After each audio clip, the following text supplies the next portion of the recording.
Now we're down at the Aquatic Centre at Lightning Ridge, the outback. As Les says, and this is Les Clyne that we're meeting with, it's in the wilderness. And Les is another one of those characters of the ridge, and Les built this Aquatic Centre and all of its features. Now Les, you talk about how the ridge is a place of where people make do, ingenuity.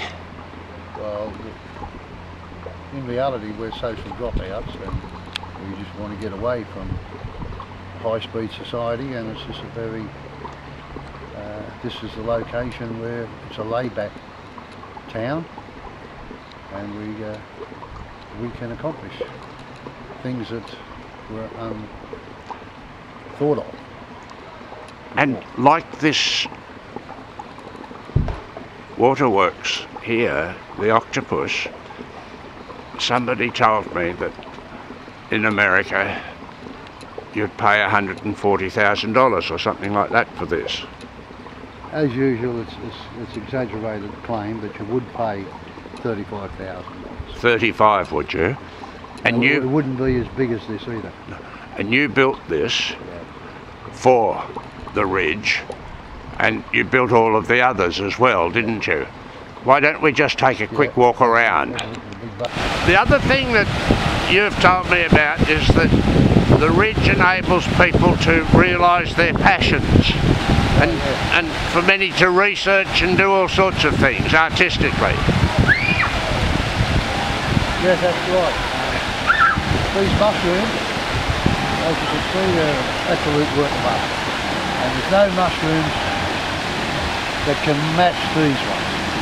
Usually in theme parks they're just plastic ball, plastic tube, and the waterworks are marvellous. Oh, yeah. But then you do other things too, because it's, being up here has enabled you to research a whole lot of things which include natural health.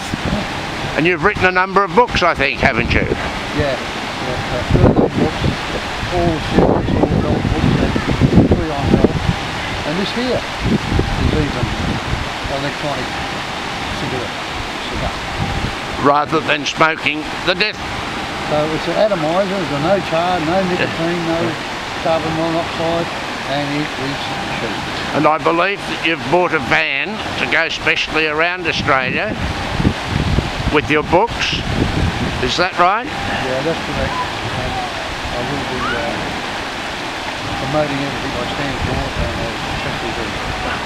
And also, as I understand, the other thing that you stand for is that you're a man of God. Oh yes. And you're going to do lay preaching. Yeah, I'm preaching 3 days a week in every town that I drive through. I will be preaching, and because we live in an age of uncertainty and traumatic, and we are scared. It's the age of you're able to realise your passions, and I think that's wonderful.